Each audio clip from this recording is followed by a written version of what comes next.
Hey guys, in today's video I'm going to be showing you what tools I use and how I build our 90-degree pieces for custom jobs. In this particular case we needed something that was 10 by 10. You probably can buy 10 by 10 90 somewhere, but we decided to just make ours, and we wanted to have as good airflow as possible, so we actually are adding turning vanes in there, which can really help with the airflow through the fitting. So our first pieces that we're going to need, I'll just show you what we got here. You can see it's 13 3/4 by 13 3/4, but we have a 1/4 inch lip bent down on the edges, so we're actually going to make a 14 by 14 square for our two end pieces. So this thing right here is our big sheet metal shear. We use this thing all the time. Since we only need a 14 by 14 square, I typically like to come over here to the cutoff file where we have random pieces and find something that looks appropriate and then use it up, because you want to be, you know, frugal with your material. Over here we can set this to 14 and go ahead and cut a couple off right here. Oops.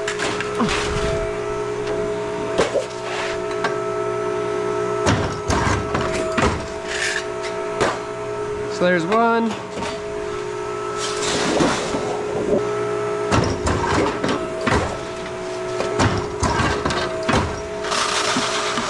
And when you're cutting with one of these big shears, you always want to keep the same reference. So you can either reference to right here to keep your cuts square, or you can reference to the bar out here. You wouldn't want to go back and forth between those two, otherwise it might kind of change up your measurement.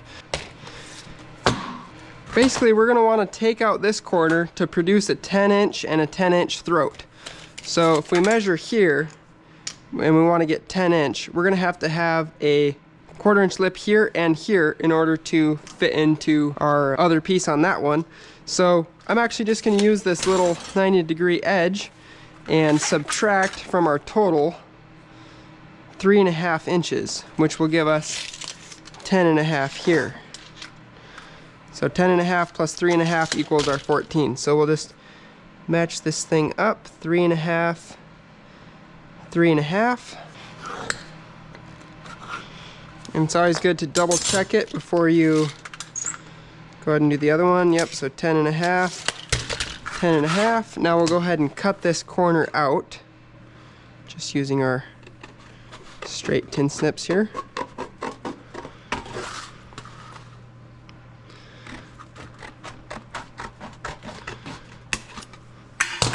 And then we can use this snip to cut in on this corner, so that we can bend our 2/4 inch lips out. And then on this side we're going to have a 1 inch lip that our S-slip will hook to. So we're going to go a full inch in here and then just our 1/4 right there. Same thing here, full inch in. And I'm kind of just approximating with the eye how much a 1/4 inch is. Same thing on this end.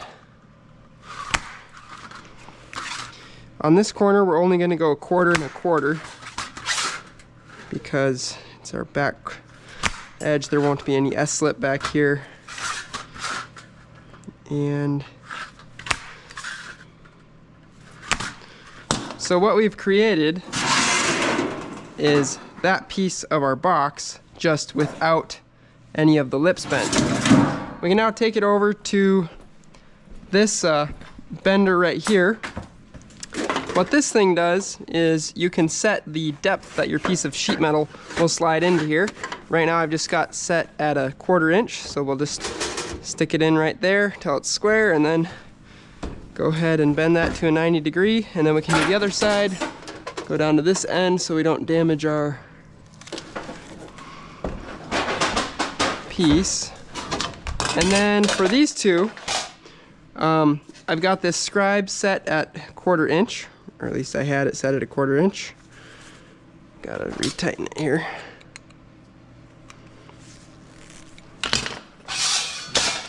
We'll go ahead and scribe these two edges. And this right here is called a drive bender. You often use it to bend lips that accept a piece of sheet metal called a drive. But that lip is just a little bit deeper than 1/4, so that's why I mark it on here and then bend it accordingly. So there, and right there. So we've got our first piece done. Now we're going to go ahead and do the same thing to make our other one. And through the magic of editing, we have both pieces done. So next we're going to build this small piece that goes in here. Now, in order for these 1/4-inch lips to drop in, we have to have this female lip here. And these are made by this machine right here, this old lock former. And we figured out our length by measuring our lips here. We've got 3 3/4 plus 3 3/4. So we're going with a 7.5-inch piece. That thing requires 1 inch to get the female lip necessary for attaching this thing. So that means we're going to do a 12-inch wide, because we want to end up with 10, by 7.5-inch long piece, which we'll go cut one of those. And then for this back side, we'll make that one as well. Just measure our distance, which is 13 3/4 both ways, for a total of 27.5. So we need a 27.5 and a 7.5, both 12 inches wide, in order to make this piece and this piece.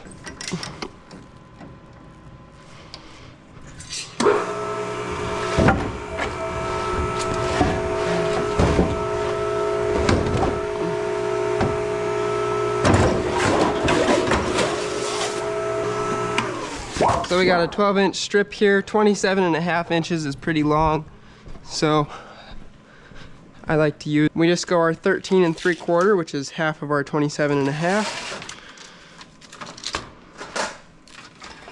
13 3/4. Kind of double check it. Yep.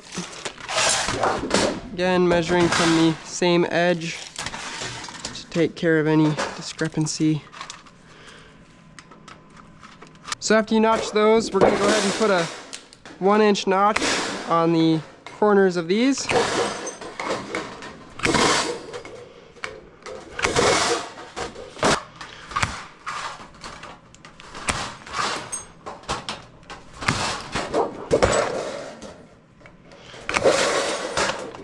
And then we come right over here to the lock former, and we can run these through.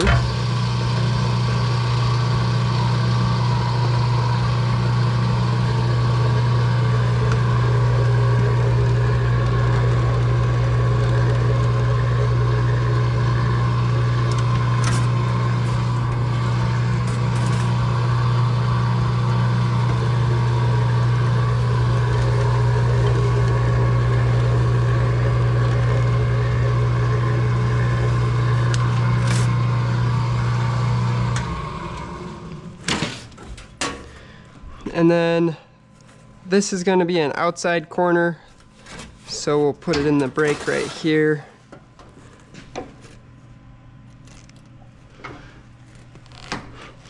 Bend it 90 degrees that way, and now we have our whole outside piece. Next we'll do our little inside piece that goes there. 7.5 inches. Then we go our 3 3/4. We're just dividing this piece in half. And we'll go ahead and notch our corners at 1 inch. Same as our other piece.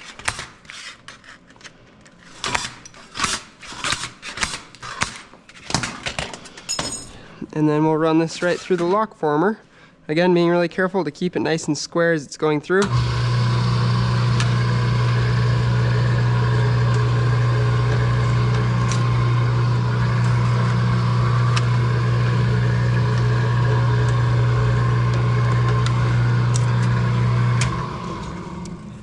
And then this one is an inside corner, so we're actually going to bend it this way. Just like this. And now we've got our piece that goes there. So that's all of the pieces built. So if you were just doing a regular 90 that didn't have any turning vanes in it, at this point we'd go ahead and put it together. but we're putting turning vanes in it. So we're gonna set these two pieces aside and I'll show you what that turning vane stuff looks like. So these right here, these come in like a really long stick. I've already got them cut to size, and these ones are actually stainless steel. They wouldn't have to be stainless steel, but that's just all that we had on hand. And these hold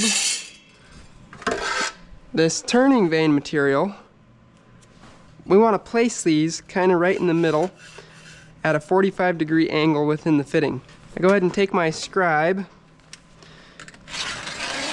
a line at an angle right there, and then I decided to go 5.5 inches for the first vane.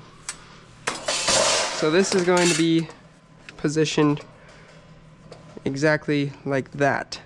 What I'm using to attach it, I probably could be using slightly shorter screws, but this is what we had on hand. These are just bit tip 5/16 inch screws.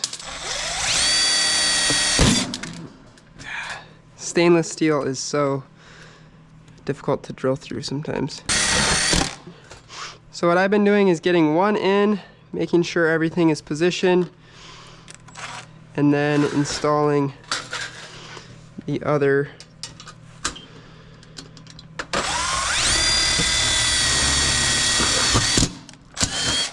And then I take it out and put it through this side, because obviously you don't want this sticking out of your ductwork. So probably just 2 screws would be sufficient, but I decided to just do 4 because it looks more symmetrical. And we'll do the same thing on this one. That looks pretty good. Next we'll go get our vanes cut. So I like to go an 1/8 inch less, so this is 9 7/8. There's a better look at those vanes. They're really kind of cool how they take up some space. These have been engineered to like work extremely well at turning that air, and they literally just stick onto the fingers here. Obviously you turn them so that they're pushing the air that direction. Next we can go ahead and assemble it, because we have all of the pieces necessary for assembly. Just going to go together like that. And I like to start with the piece that doesn't have the good old vanes on there. So during this point in the process, it's good to wear some earplugs because you're going to be hammering a lot. We'll start with this outside corner here. Handy to have a screwdriver to just kind of pop these open a little bit more. They're usually pretty tightly closed, and I start with this corner always because you have 2 tracks that have to line up. Once you get them to kind of go in there, you can very gently go along, get it seated with the hammer. You don't want to go too wild or you'll end up with ugly dents on there. And then I just bend it over in 3 spots.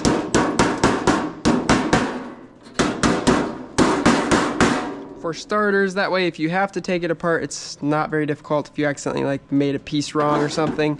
And then we have an air hammer that we'll use to finish those out. Small piece with the inside corner. These ones are short enough, I'll just clean them off. Bring our other piece right in. Now this one you have to kind of do 2 things at once. You got to get these 3 vanes started in on where they go, then come back over to this corner and work it.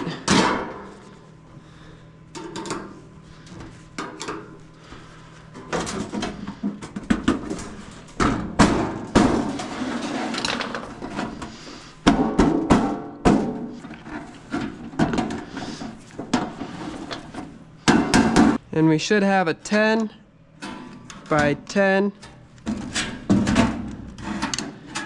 and 10 by 10.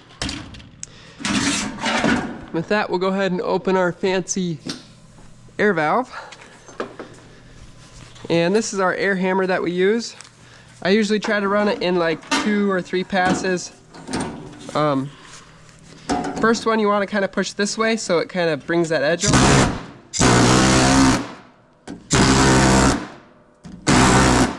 And that just makes a really nice fine edge there.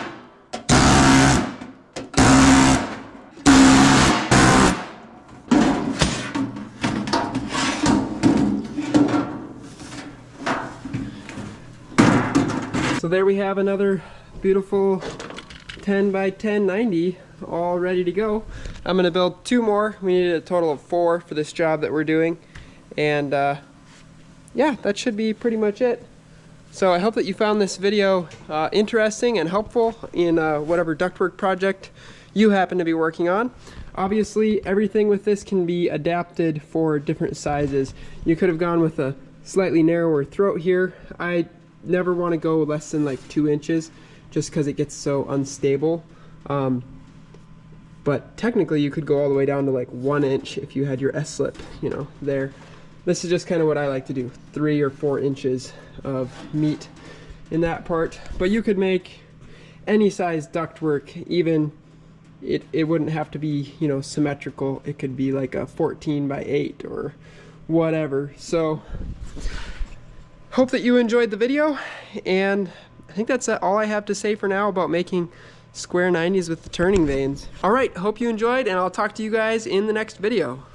So here's the 490s after they're all finished up. I think they all look really good. It's kind of amazing if I blow in on this thing, I can feel the air turning toward where my hand is, where I'm holding the camera. So these make a really big difference in turning the air.